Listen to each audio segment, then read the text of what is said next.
Hi, I'm Joe. And I'm Dave. And we're the hosts of the Chasing Tomorrow podcast, where we bring you stories that delve into the science and spirit behind intriguing people doing extraordinary things.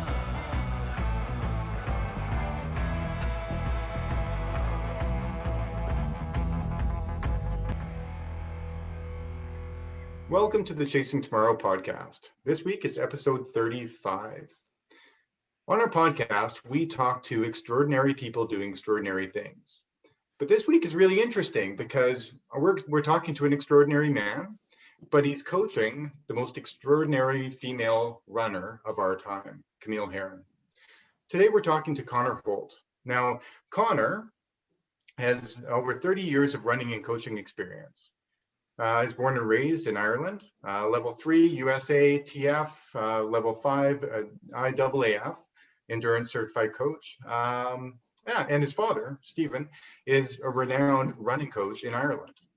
I want to ask him all about these things, but ultimately what I would love to talk to Conor about is how on earth does he get, a woman, Camille Heron, to do the things that she does year after year? How do you get into the mind physiologically and spiritually, mentally? How do you end up building this and creating like a perfect athlete like Camille Heron is?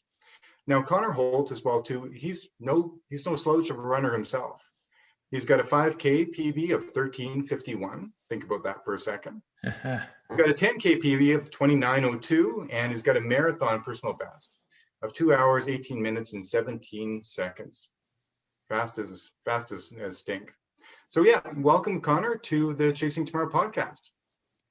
Thanks a lot, Dave. Appreciate you having me on for this episode 35. So I'm excited to be part of the episode. Thanks again to both yourself and Joe. Yeah, nice to meet you, Conor. And thanks for being on.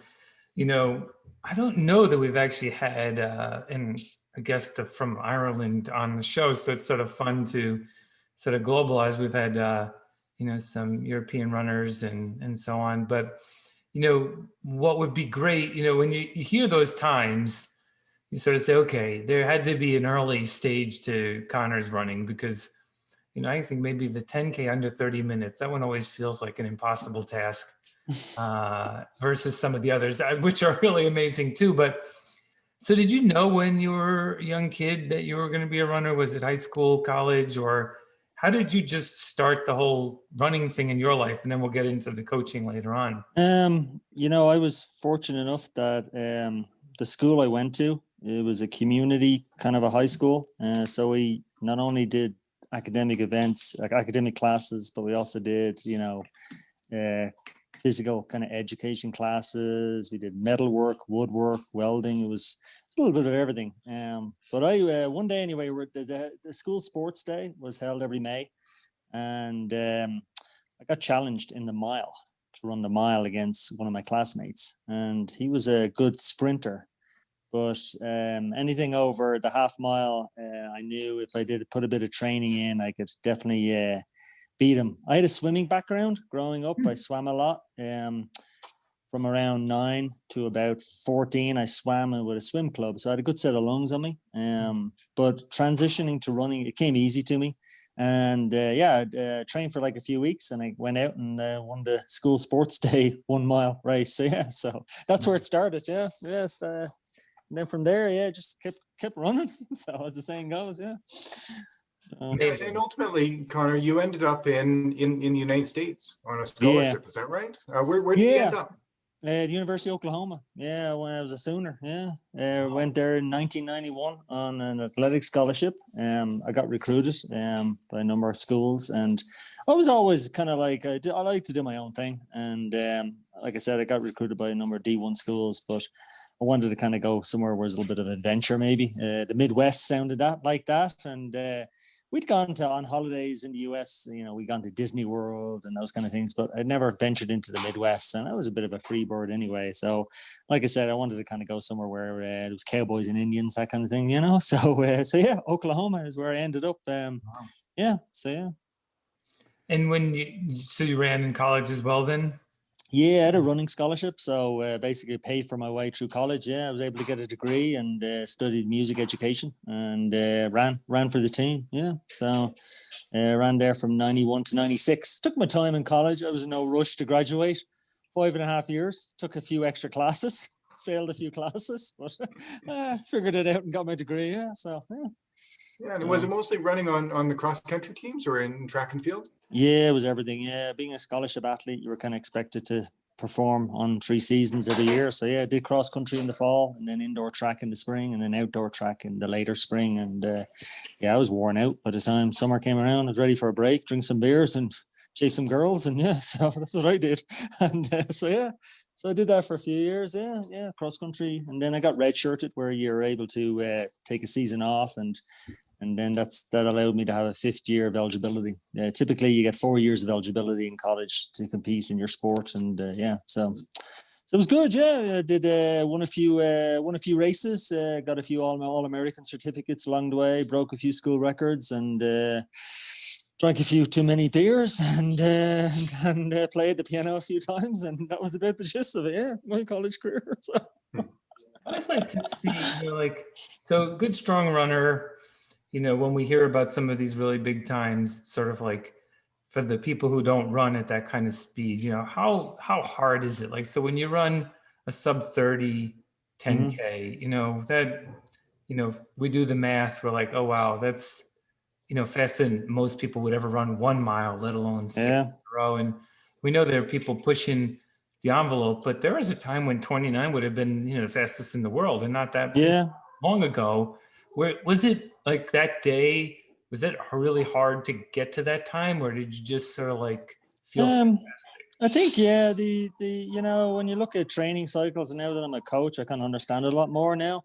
But you kind of look at all the things that you do to put together a training cycle. You have your base, you have your speed endurance phase, your pure speed phase, and your tapering phase, and then I kind of just, you take all that and you apply that to everything that you do nowadays, so it was good, So you kind of look at all the things you do for training, and then you kind of put it all together. And it was the same when I ran track and field in college. You put together some savage workouts, and those savage workouts just end up piling on top of each other, and then you have a breakthrough race, or you're able to just do what you can do on the day, And I think you put yourself in a good race situation with good competition, and anything is possible, So I think I just got lucky. I was fit.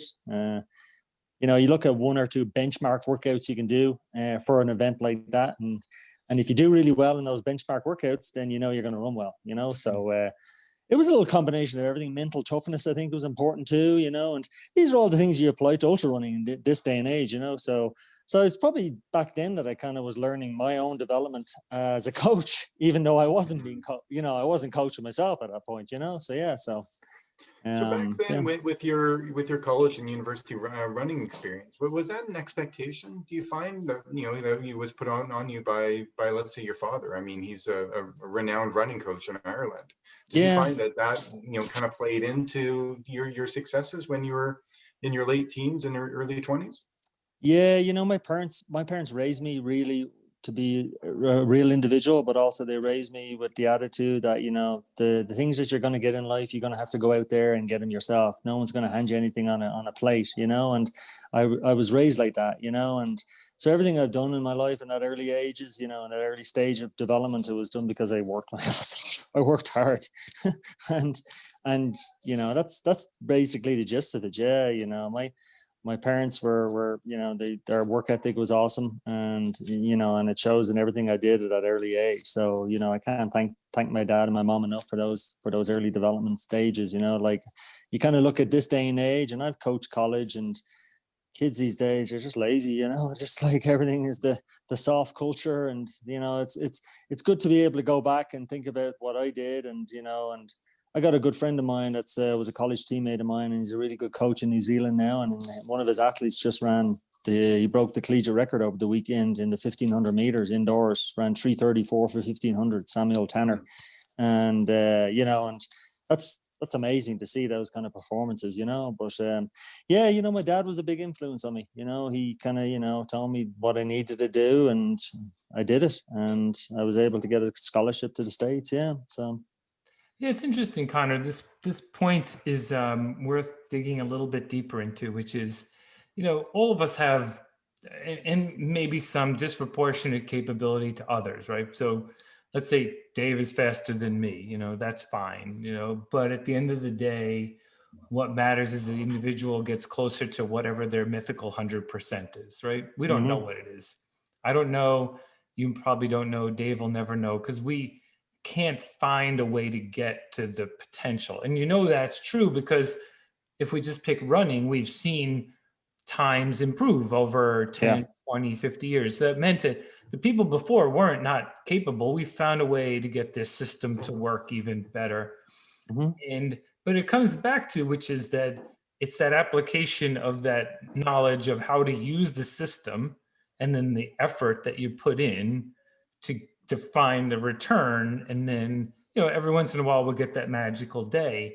So as you think about your coaching, how much do you work on sort of trying to get people to understand that, it is actually about trying to figure out how to dig deeper into your own capability, rather than worrying about other elements of whether you're fast or not?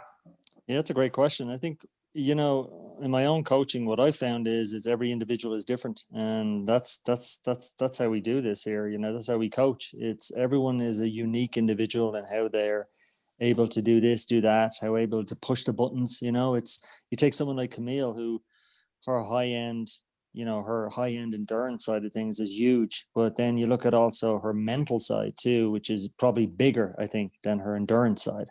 And then you look at other people we've coached too, the psychological side of things. You kind of know when to push their buttons, tell them, I thought you could have done a better job in that workout. And they start thinking about, well, maybe he's right. Maybe I did know that I could probably push it a little bit harder, So, and I think that has a lot to do with the technology too today.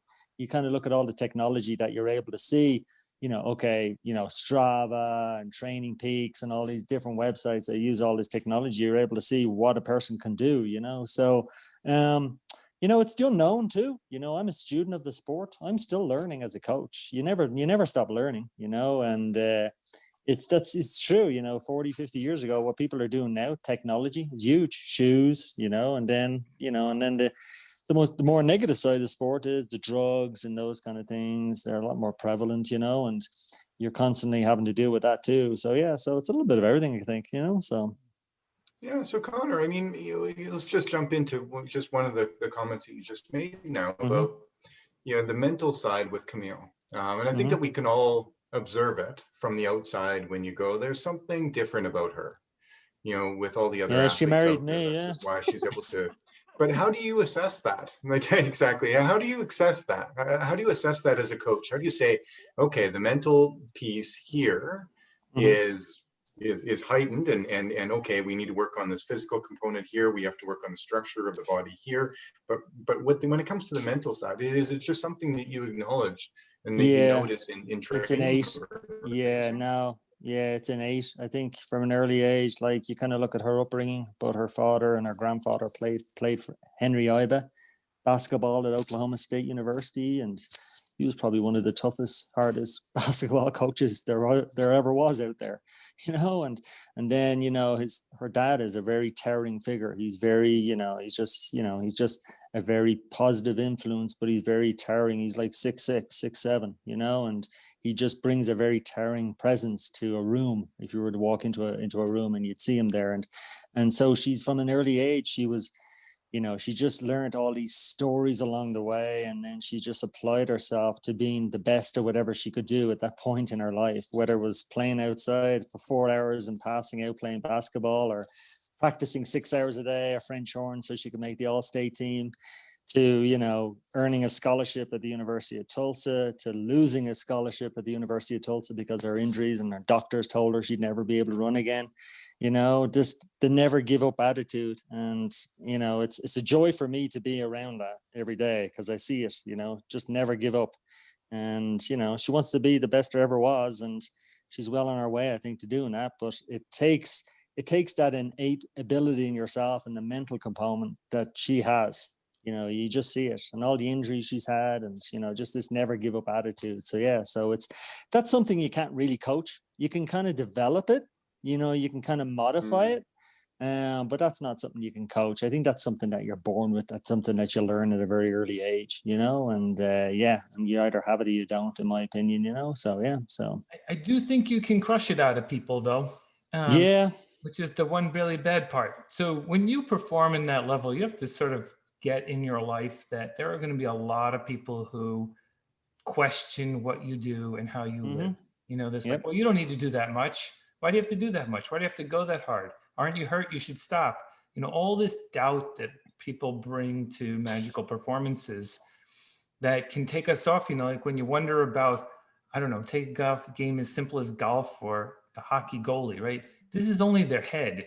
Their talent is the same year to year. And one year they look like a great player, and the next year they're sort of mediocre, but it's in their head. And I think with this ultra endurance, what you have to be willing to do is to sort of block all of that out, right? And hang out with people like what you just said, Connor, which is we have to find that special in others so that we can enhance it and sort of grow it, right, from where it is and support it.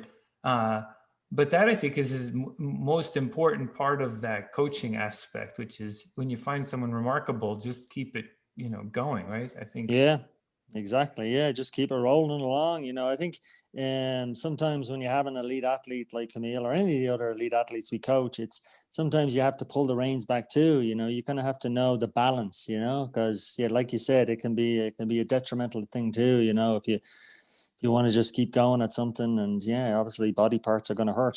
So absolutely. So Connor, back in 2004, I believe that was the date that was the year that you started coaching Camille. Yeah. Who was she back then as a runner? What did you see first that okay, we need to work on this? Yeah, that's a great question, actually. Yeah. So when I first met Camille, she had kind of given up on running. Obviously she had lost a scholarship at the University of Tulsa, and she had doctors tell her that she could never run at this level again. So she kind of realized that maybe I should just become a regular student. So when I first met her, she actually wasn't running at all. She had kind of given up on the sport. She actually jogged a little bit here and there, but just to keep fit and stuff, but nothing what you consider, a Division I athlete would be doing on a daily basis. So, the Camille I knew back in 2003, 2002, she was just a regular person, just plugging along and just trying to get through college. And then one day she just decided that she wanted to go. I think a part of it was, I think her body was still growing. Some athletes, when they go through a transition, when they're really good high school runners, and then they go to a program where there's higher mileage, and you're just constantly getting injured over and over again. I think the body just has to learn how to relax and grow, and I think when I came into her life, I think she needed someone just to be able to listen to and just talk to and just relax and those kind of things. So I probably came into her life right at the right time, to be honest, So when I started coaching her, she was just doing a bit of jogging here and there, but she was running about 70 miles a week for fun.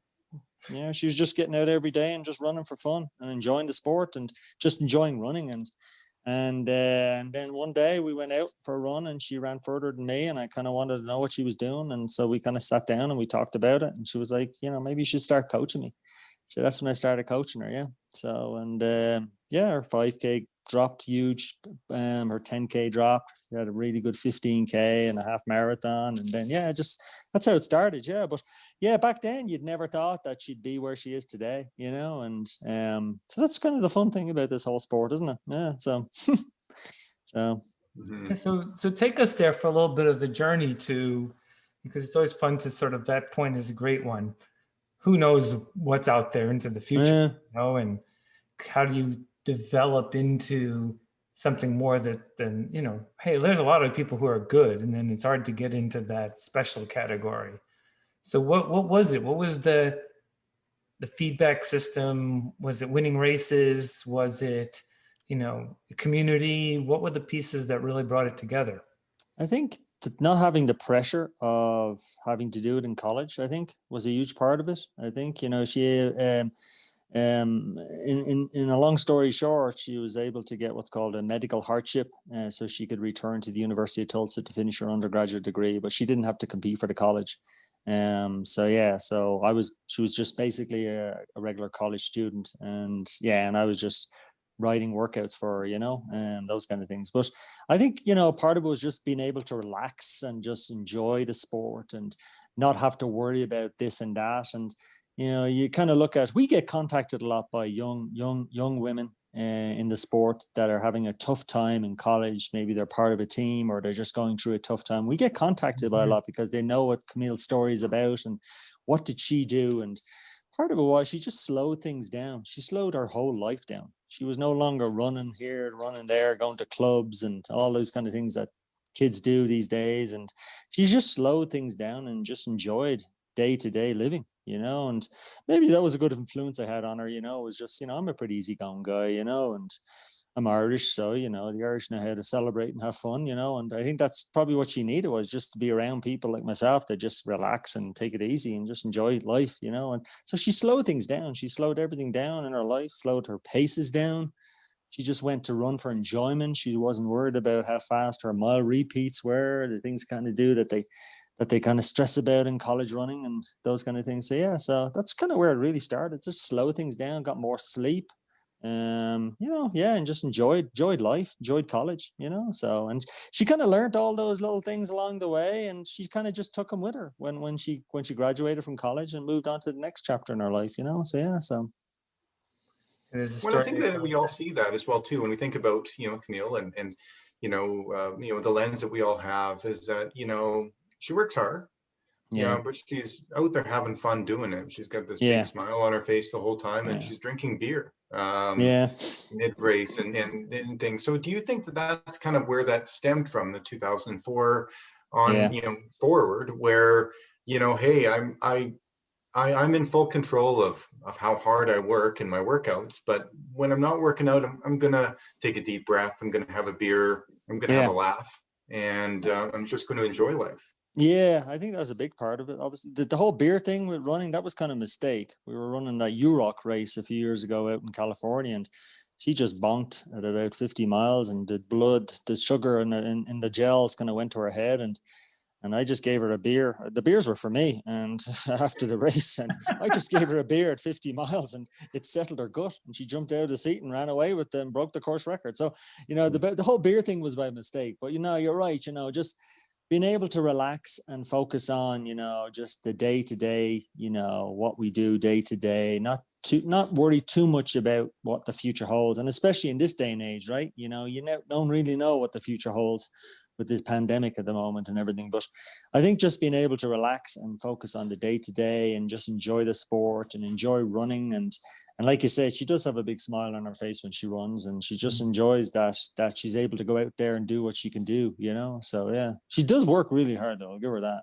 So. It's hard to be unhappy when you're smiling, Right. But I wouldn't mind digging in a little bit of this point, Conor, which, and as a coach, tell me, I think you would agree, but there's a theory more and more being proven out that you run slower to go faster. Now that's at a gross level, right? That's not at a very specific level, meaning that the type A, like that alpha male, right? You don't go hard. Like if you're a cyclist, everyone says you're going for an easy ride. That means everyone's hammering, right? There's no easy ride, you stupid boys, right? Like stop. But it's getting a coach who understands that, you should run days slow and easy, and then have really, call it 2 really quality days, right? Where then you put it out. But like maybe explain to our listeners a little bit about that mentality of you need to do more than 2 days of hard work. How does it come together? Yeah, it's a cumulative mileage, I think, and you kind of look at an athlete, where they want to go with the running. Is the cumulative mileage is the number one thing, I think, being able to consistently put week in, week out of good mileage together. And then, like you said, there are days where it's not the recovery days or the slow days, as we call them. They're not the days that make you faster. They make you stronger, but they don't make you faster. It's the workouts that make you faster. So very goal driven, focus workouts that whatever event you're training for, you know, you have a plan, whether it's 16 weeks or 8 weeks or 12 weeks. And those single driven focus workouts, they're the ones that actually, those kind of workouts make you become the runner you can become, you know. And then small increments of success along the way in each training cycle that you do within, you know, so you look at a micro versus macro cycle, you know, you want to look at those small little increments of success. So that's why it's super important to write down everything. We're big believers in training logs and writing down, like Camille has got all her training logs written down for the last 10 years. And, you know, and every little bit, and it's great to go back and look at training stuff that we did and how we tweaked it for certain workouts and certain races. So, but it's all this kind of stuff that then you know, you put it all together, and it's like an ingredients for baking a special cake, isn't it? You know, you put all that stuff together and you get that wonderful performance at the end of the training cycle. And then some of those performances, they kind of come along, they surprise you too, don't they? That you weren't expecting that you would do something special, and you kind of just go and blow it out of the water, you know? So yeah, so it's a little bit of everything, I think, you know. And but yeah, you're right. You know, I think a little bit of everything helps everything move along nicely, doesn't it? So yeah, so. Yeah, and I agree, Conor. I think that, you know, like I know with my training, it's, you know, you work on one system and then you work on another system and you go back and forth. But let's face it, you know, everybody likes doing one system or one type of strength training, or like, I hate doing yoga, but you know, I'll still do it, right? You know, for me, if I could just run long and slow all the time and not do my speed work, I would be a happy camper. And so Right. have you noticed that too with all your athletes? There's typically those workouts, they're like, oh geez, I really don't want to do this, but that's probably why you should be doing that even more. Well, kind of what we kind of like to do is we kind of make the workouts fun, you know. So there's some workouts that are only time driven, and then there's some workouts that are distance driven. So we're not like focusing on just one thing in a training cycle. We kind of mix it up. And I think that's important as a coach, that you're always evolving as a coach. Like things I was doing last year with Camille, we're tweaking it again for this next year, you know? So, and I think that's, as a coach, you have to continue to learn. You can't just stick to one thing and hope that it pans out for you every year, you know? So we're constantly evolving the workouts, but the goals are the same. You know, whatever event that we're training for, the goals are the same. We want to do well. We want to perform well. We want to break a record, you know? So, and it's the same with all the athletes we coach, you know? And this is, you know, it's especially hard at the moment, obviously, because with everything that's going on and the uncertainty of races and the uncertainty of the future. And so you kind of have to be even extra motivational, you know, as a coach, don't you? You know, you kind of have to come up with ideas, things that you hope will, you know, show an athlete that they're improving week in to week out, and you know, month in to month out, and so on. So, you know, it's challenging, but it's also fun. You know, it makes you earn your wages even more. You know, so. So without, you know, trying to reveal too much that you wouldn't want to, but give us an example of a subtle shift in some training from one quarter to another or one year to another. What would like what with Camille? Yeah, like how would you change it? Like running 400s versus 200s versus. When we first started out in ultra running, you know, we did these excessive long runs, back-to-back long runs, and they were just drained her immensely. So we stopped doing them. They weren't working for her. And now the furthest we go is 22 miles. Yeah, I love that. Yeah, we don't do anything further than 22 miles in one training run. And that's only maybe we'll do that once a week or maybe once every 12 days. But what we do now is I'm a big believer in constantly moving. So on the day that she'll do a run like that, she'll come back and do like 4 or 5 miles in the evening and maybe 4 hours later. So, you know, we're big believers in moving constantly. So in a given week, she'll do, or in a given, you know, her training cycle is typically like 10 to 14 days when she does everything in those 10 to 14 days. Then we repeat it again. And obviously we tweak it a little bit. But in those 10 to 14 days, you know, even in a week, we'll get in like 6, 7 doubles, but then she'll start feeling a little tired. So we typically, by the 7th double, we're taking only a single on the next day. So it's typically 6 to 7 days of doubles. So we do a lot of doubles. Things that we've done now that are kind of different, that we're kind of doing, we're getting back more into kind of marathon type stuff, even more now. because she still has goals of at 55 miles and upwards, so 55 miles to 100K. She still wants to get Anne Tracen's record for 7 hours. That's the one that she's kind of hit out a few times. She's struck out on a few times. So we kind of want to go back and try and get that one. And to get that, you kind of have to do a lot of marathon type focus driven workouts. So if like typical for us would be 4 by 8 minutes. 4 by 9 minutes with short recovery. That's a great workout, you know, and we haven't done that one in a long time, and we started getting back to a little bit of that now recently. So but their workouts are hard. That's a tough workout, you know. You want to be making sure you have your beans on toast after that workout. So. Absolutely. Yeah, those are hard. I agree. Yeah, so but I mean, when it comes to, so a lot of what Camille's doing is, you know, a lot of the 50K, 50 mile, you know, but then transitioning up to, you know, she's the 24-hour world record holder. Yeah. And I know that there's an interest in a 6-day event. Oh yeah, I mean, 48 those hours. are so drastically different. Yeah. How does the training transition from, you know, training for JFK to going and hitting up 1,000 kilometers in a 6-day event? I think we're still learning that. I'll be honest with you. Yeah, we're still figuring all that out. I think, you know, one thing we will do, I think, is when we won't, I won't tweak the training too much, but the way we approach the races, we have to look at slowing certain things down, you know, with nutrition. I think, you know, Trishul Churns out of New York has been a great resource for us to talk to about these kind of things. And he was saying how, you know, how certain athletes in the past, they would eat a little every lap. Whereas we've been more of the focus, like every 30 minutes, getting something in the system. Whereas I think you kind of just have to, you know, you kind of have to look at, you know, you're going to be running for 48 hours. You're going to be running for 6 days. That's a long time.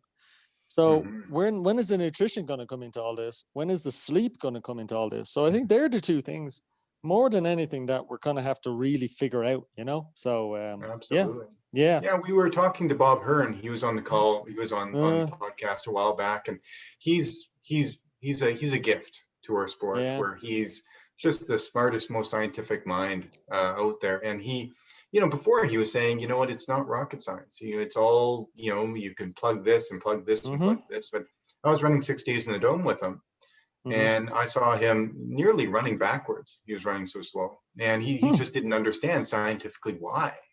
But yet, you know, there's a lot of really, you know, there's not a lot that's really well understood about, you know, these 6-day races. You know, how do things feel on day 3 and on day 5? Yeah. And so, it's super, super interesting. So I think shoes are a big part of it too. I think the ability to be able to switch shoes out, making your feet happy, I think is huge. I think what Camille's got going for more than anyone else is, though, she's so light on her feet that she doesn't use up as much energy. Her energy output isn't very high compared to some of the other runners right now at the moment at the top of their 24-hour, 48-hour game. Is that the way she runs, she's so light on her feet that's probably a huge help for her. You know, that's why she was able to run what she did at that 100 mile, the 12:42, was she was so light on her feet that she never really broke down, you know? So, now the shoes they helped too a little bit along the way. Don't get me wrong, you know? So, yeah. That's the thing Bob was talking about, was it you can't really measure muscle fatigue as accurately as you'd like to be able to understand it. You can measure power, you can measure heart rate, you can measure, you know, your body temperature, all that, but how much your muscles fatiguing. So in your point here is that Camille's muscles are not as fatigued as someone else.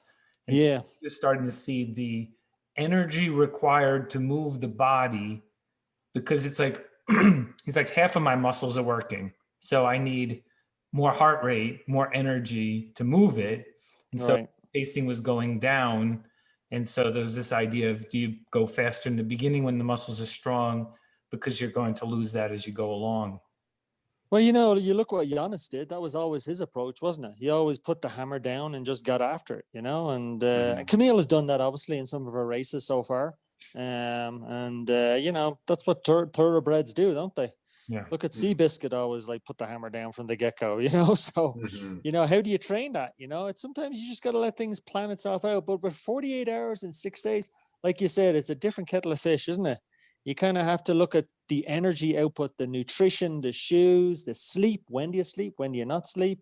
The push through the deprivation part, you know. So it's a big learning curve, isn't it? You know, so, but I'm excited, you know. We kind of gave it a go there, the 48-hour back in the fall, and the course wasn't great. And she was having some biomechanical issues, and we just called it a day early. And I think that's what we've learned along the way in this sport is if it's not your day, just save it for another day. It seems to be that the mindset sometimes is that, oh, you have to push through and finish. But I'm not a believer in that at all. I think if you're dealing with and going for a world record or going for an event where you think you're going to break a record, you kind of have to have everything go right for you. And if it doesn't, then just save it for another day, you know? So, yeah. So I think that's in the Ironman sport, that's often very typical. yeah. You know, the top athletes, if they're not going to, because you really do take a lot out of yourself when you do these big events, and then it puts off really another attempt at it in the future. Yeah, exactly. Yeah. And then the other thing too is, you know, sponsorship obligations and those kind of things. That's always plays into it too, you know? So, yeah. So what do you guys talk about? Like with, you know, the thing that's really fascinating, we saw Jim Walmsley, right? He just did an amazing event, you know. Yeah. Hoka put on a great event. Yeah. Yeah. It actually was a really great event overall, not even just his performance, right? But generally the sport is changing. I mean, this is like when I started ultra running, you know, I'm a hack, but it was so, you know, off the grid kind of, you know, people running in plaid shirts and, you know, they're like, oh, they're still doing that. They're showing up at starting lines wearing pajamas. So, my first ever ultra I went to, I was on the starting line holding Camille's bottle of water, and there was a guy lining up beside Camille wearing the pajamas. It was the craziest thing I'd ever seen. And I'm coming from a road background, you know, where you get all this serious looking people on the starting line and people are doing their strides and everyone has their game face on. And Camille's standing beside a fella wearing pajamas. It was hilarious. And so it's evolving, right? It's this intersection of track and, you know, hiking almost. It's like crashing in the middle. But the speeds and the accomplishments are just amazing.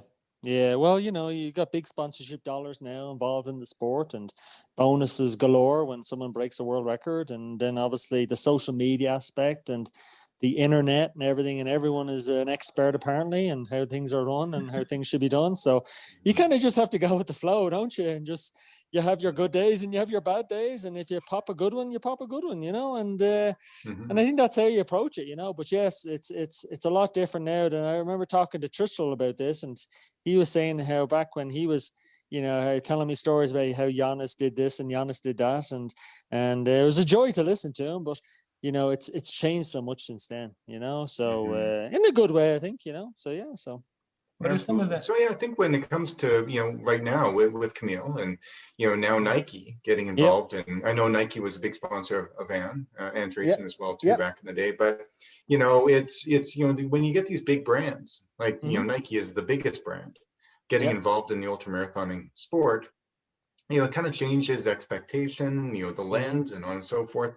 You know, overall, how has Nike been to work with? You know, they've been quite easy and easygoing, or is it kind of what we would assume that kind of Nike would be if you know if they're results driven? You know, I think, to be honest, I think Nike has actually done a really poor job of promoting Camille, and that's probably one of the reasons why we left the brand and went to Hoka. We felt like we needed a change. We felt like we needed a brand that was going to be a lot more behind her and everything that she wanted to do the rest of her running career. And so they kind of like, to be honest, they sell more shoes probably in 2 weeks than Hoka sells in a year. And so they don't really have to promote. But if they did promote, it'd be amazing what they could do in the sport.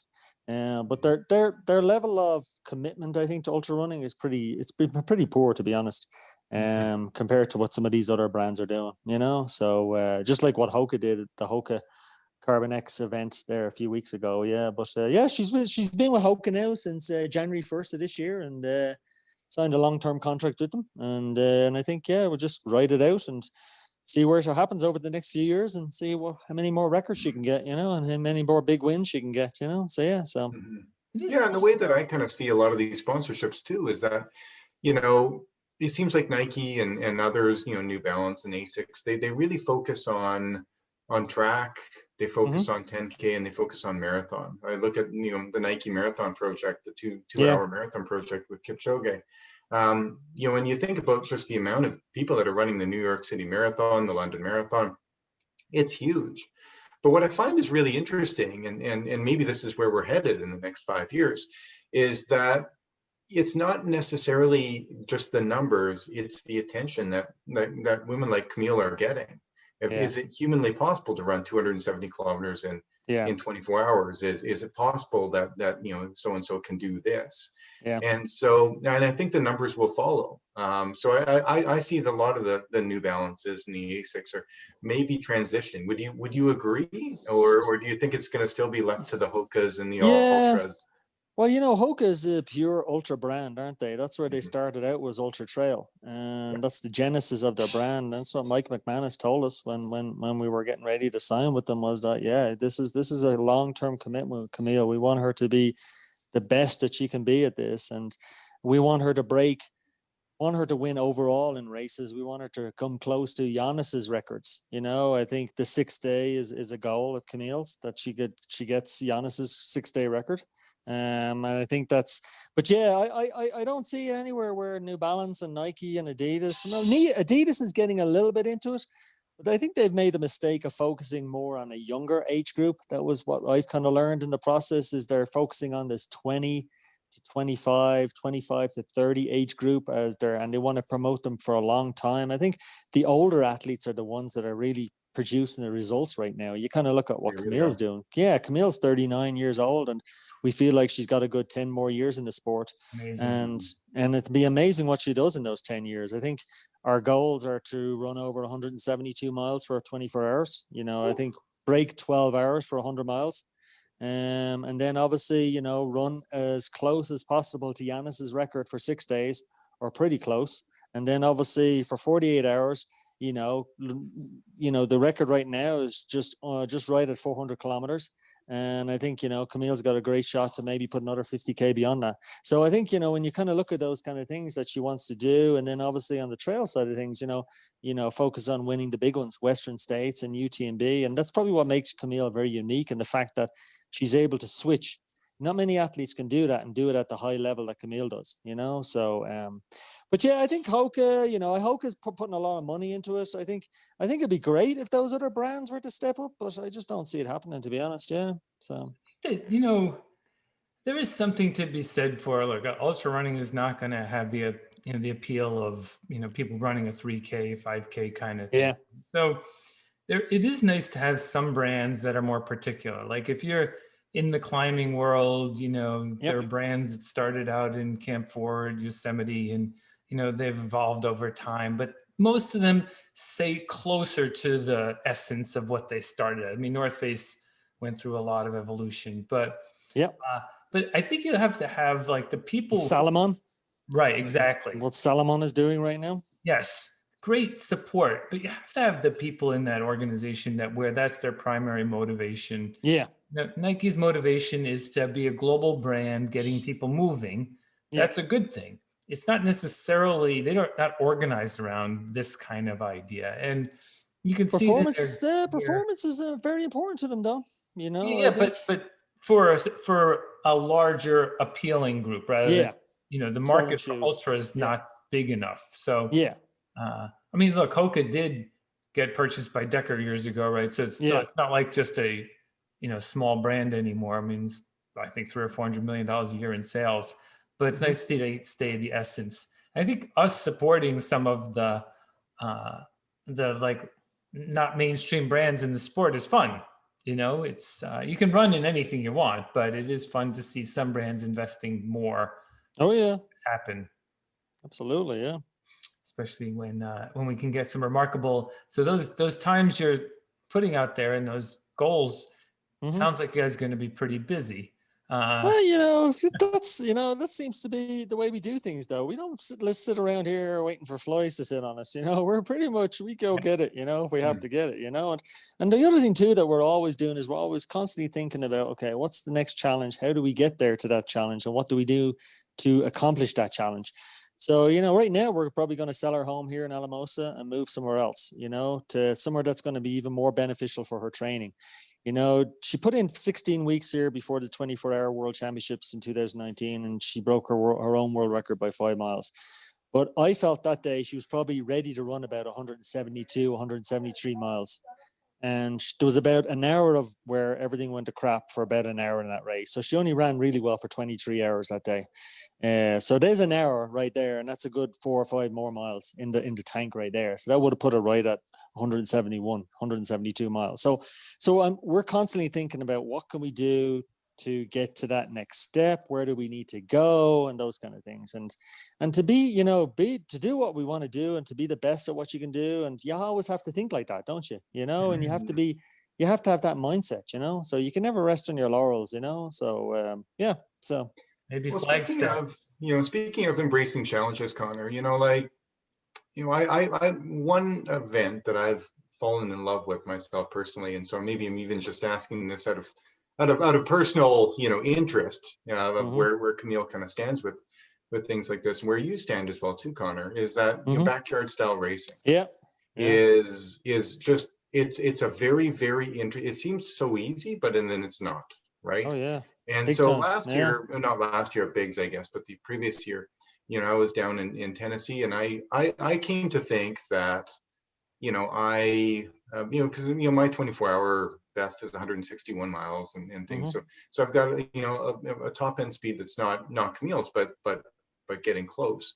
And what was really quite interesting is there were a vast majority of the runners there, and the strong runners, they were coming in every hour at 54, 55, 56 minutes, giving themselves 4, 5, or 6 minutes to sit down and eat and drink and and so forth. But I thought that backyard style racing really did celebrate speed, because if you could end up running 44 minutes or 42 minutes, and especially in the evening where you can end up closing your eyes and getting 4 minutes of shut eye or 6 minutes of shut eye, that really adds up after the 48 hours and the 55 hours and the 65 hours into the event. And I kept thinking, I really feel that runners these days we really could go 100 hours in a backyard style event, but I think it would be somebody like Camille Heron who would do it. Simply because, well, number one, you need 2 people to get there. But but it would be somebody with speed. Yeah, it's kind of odd, isn't it? It's an odd kind of rule, isn't it? It is, isn't it? Yeah, absolutely. I think you should be is that something that Camille would be interested in? Yeah, we signed up for we did sign up for the one last year, but then that was all the quarantine, and they weren't having any international runners allowed, and then it was kind of a funny old deal, wasn't it? So we didn't want to compete in it. We wanted to compete in a true one. So it's on it's on our contract with Hoka. We put that in there. So it's something that we want to do. I think though, before we get to that, I think she has to focus on some of those other things first though. I think that's an event where it's like there's so much planning that goes into it, but so much recovery too. I think it's super important. Like something like that, it would take you a good 3 to 5 months just to recover from, right? That's my personal opinion of it anyway, that you kind of look at some of the athletes that have competed at it before, and you kind of look at their development beyond that and what they haven't been able to do, what they have been able to do. So that's kind of where I would kind of draw the line right now. Is that something we want to do, but it's not right now because we want to focus on some of these other things first. But no, definitely it's on the cards down the road. I think keeping your speed, like you said, keeping your speed is super important. And that's something that you constantly have to develop, right? That's something that you constantly have to work at. So I think for her to do well in a backyard situation, she has to continue having her top end speed. But like I said, something like that, it takes so much to recover from that you'd have to just basically organize your year around it, wouldn't you? And you kind of look at this next year, right? If everything goes to plan, you have the World 24-Hour Championships in early October. And the backyards is just too close to it. So, then you kind of look at the next year, and that's a possibility. So yeah, so I know we had entered it. Laz just sent the refund to us because he wanted to make sure we got that. So yeah, so but that's something that we kind of want to do down the road. Yeah, so yeah, That's great. Yeah. Refunds. Did he send it in cash? No, he sent it in a check actually. Yeah, he was born and raised in Norman, Oklahoma. Oh, was he? Yeah, Okay. that's where Camille was born, Norman, Oklahoma. So Okay. her and Laz have at least one thing in common. So Yeah, pretty amazing. So, as you think about Camille, of course, your focus is there. Who else do you think about in the sport who's really, making an impact and we should all pay attention to? Like, what are you like? Oh my God. Wow. You mean like someone that's up and coming? Yeah. That's a good question.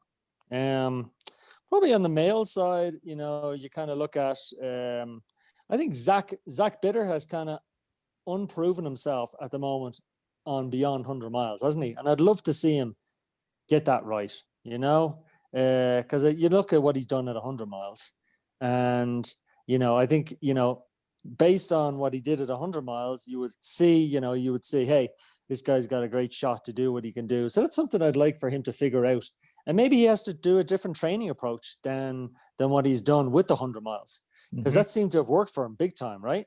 The stuff that he's done for 100 miles has worked out immensely, right? The records that he set, but maybe he needs to change his training a little bit different for beyond 100 miles. Now, I don't coach him and I don't know about his training, so that's just my personal 2 cents, Probably an up and comer. You kind of look at some of the guys right now that are kind of doing pretty well on trail.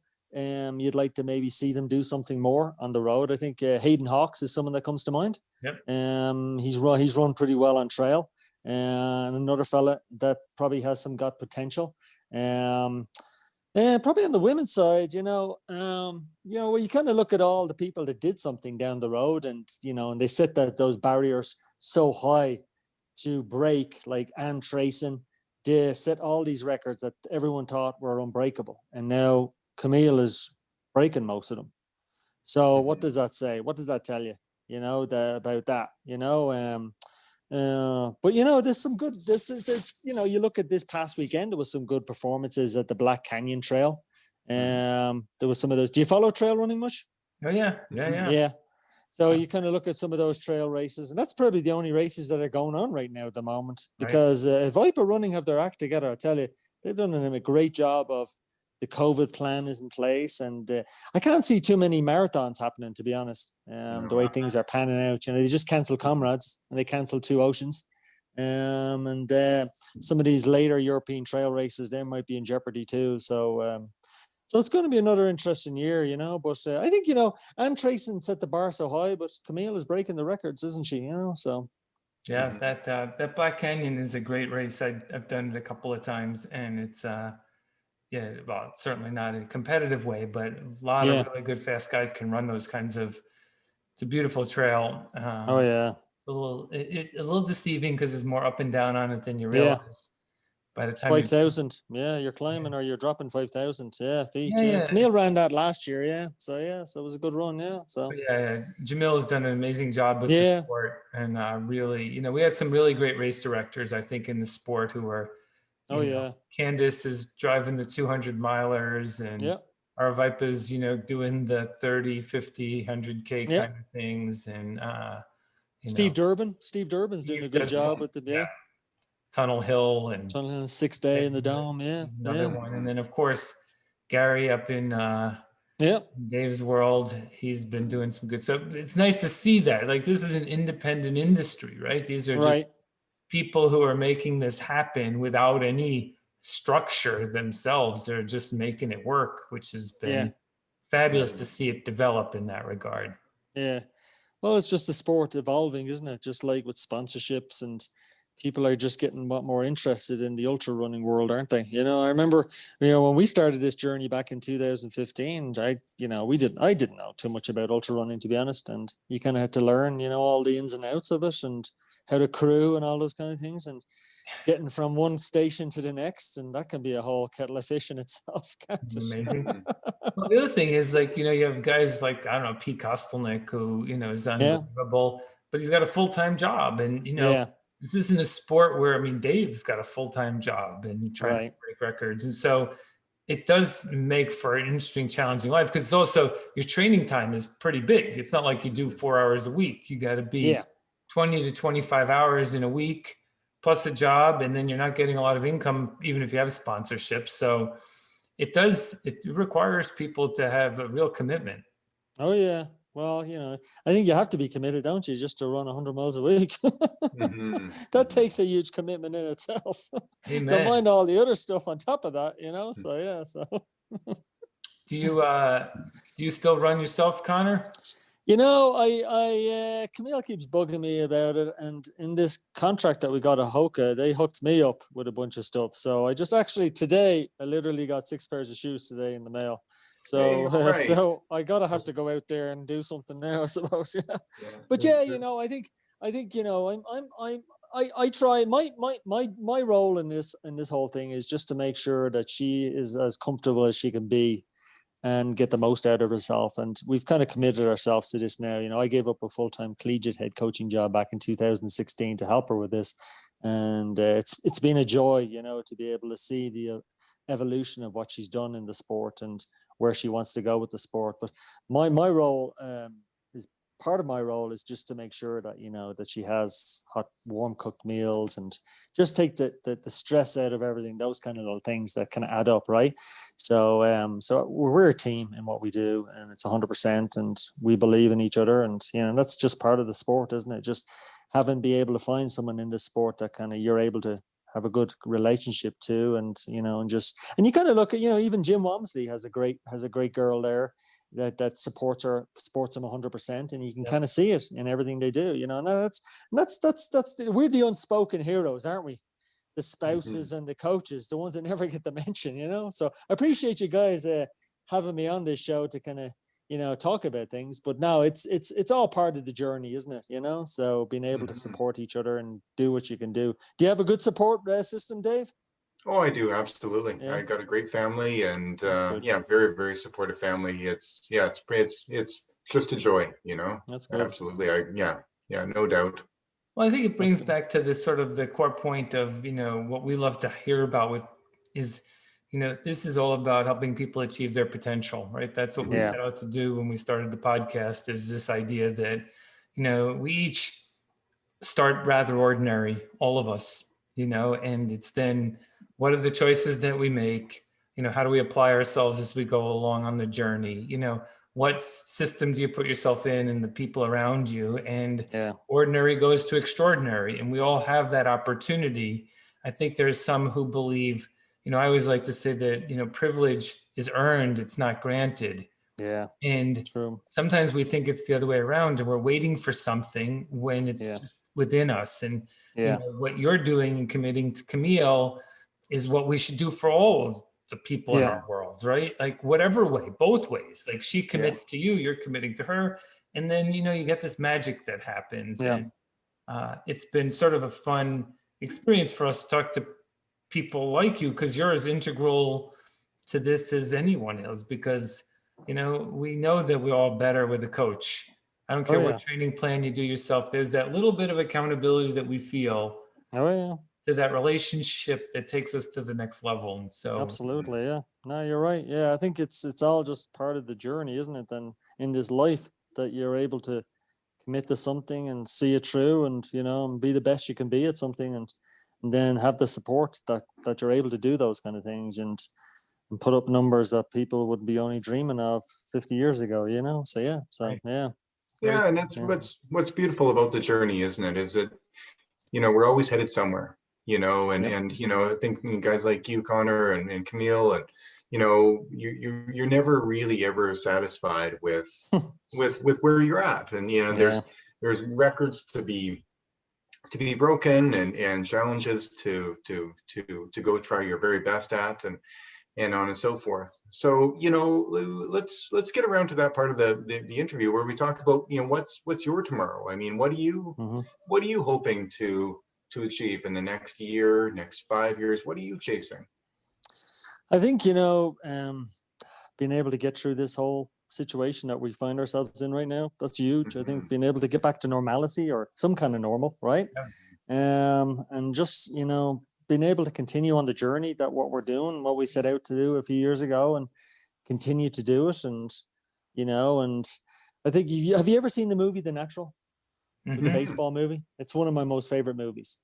When the time in the movie when he's asked, when people walk down and they see you down walking down the street, well, what do they want to know? And they say, well, that I was the best that ever played the sport. And I think that's Camille's goal here. That's Camille's drive, is that she wants to be the best that ever ran in this sport. And yeah, that's a big uptake, right? And a lot of people will kind of shit on you, won't they, when you say something like that in this day and age.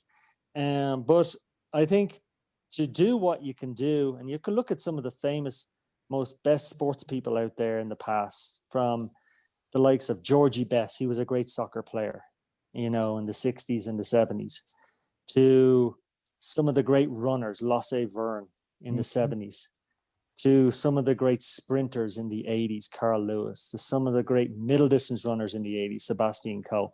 You kind of look at those athletes that travel down that journey, and what are they remembered for? What they're remembered for the best at that time. And I think that's, and that's okay. It's okay to say those kind of things, but sometimes, like I said, people will kind of frown upon that. They don't want someone to be saying those kind of things. And I think that's what's missing in this sport in this day and age, is to have strong women like Camille come out and say those kind of things and believe in those kind of things, and then go out and put up numbers that people will say, wow, so I think that's part of the journey for us right now, is just continue doing what we're doing and continue to love the sport and continue to get better. And the same as myself as a coach, I constantly trying to figure out things that will work for the next workout, for the next day. And that's just all part of the sport, is that you never stop learning, do you? And so that's what I'm kind of looking forward to, Well, you can be sure you got two fans out here rooting for you and Camille. Appreciate that. Yeah.